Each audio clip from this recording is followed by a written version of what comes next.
ഷെഫേ, എന്താ പറഞ്ഞേ? ഒരു ഫുഡ് പ്രോഡക്റ്റിന്റെ ഷെൽഫ് ലൈഫ് എന്ന് പറഞ്ഞാൽ എന്താണ്? ഒരു ഫുഡ് പ്രോഡക്റ്റിന്റെ ഷെൽഫ് ലൈഫ് എന്ന് പറഞ്ഞു കഴിഞ്ഞാൽ ആ പ്രോഡക്റ്റ് സേഫ് ആയിട്ട് കൺസ്യൂം ചെയ്യുന്നതിനുള്ള ആ ഒരു സമയപരിധിയാണ്. ഇത് ഡിപ്പെൻഡ് ചെയ്യുന്നത് പ്രധാനമായും 4 ഫാക്ടേഴ്സിനെ ബേസ് ചെയ്തിട്ടാണ്. ഒന്നാമതായിട്ട് അതിൽ ഉപയോഗിച്ചിരിക്കുന്ന ഇൻഗ്രീഡിയൻസിന്റെ വ്യത്യാസം അനുസരിച്ചാണ്. അതായത് pHന്റെ വാല്യൂ, അതുപോലെ പ്രിസർവേറ്റീവ്സ് എത്ര ശതമാനം ഉപയോഗിച്ചിട്ടുണ്ട്, ആ പ്രോഡക്റ്റിൽ എത്ര ശതമാനം വാട്ടർ കണ്ടന്റ് ഉണ്ട്, അതിനെ ബേസ് ചെയ്തിട്ടാണ്.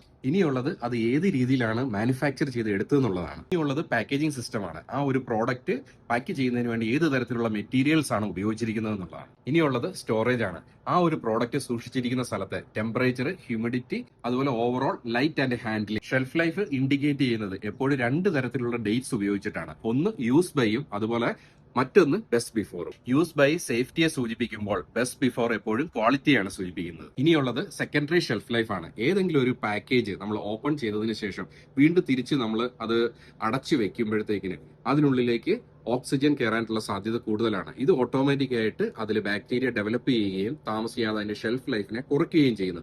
അതായത് വൺസ് ഒരു പ്രോഡക്റ്റ് ഓപ്പൺ ചെയ്തതിന് ശേഷം എത്ര കാലം കൂടെ നമുക്ക് ആ പ്രോഡക്റ്റിനെ യൂസ് ചെയ്യാനായിട്ട് പറ്റും, അതാണ് സെക്കൻഡറി ഷെൽഫ് ലൈഫ്.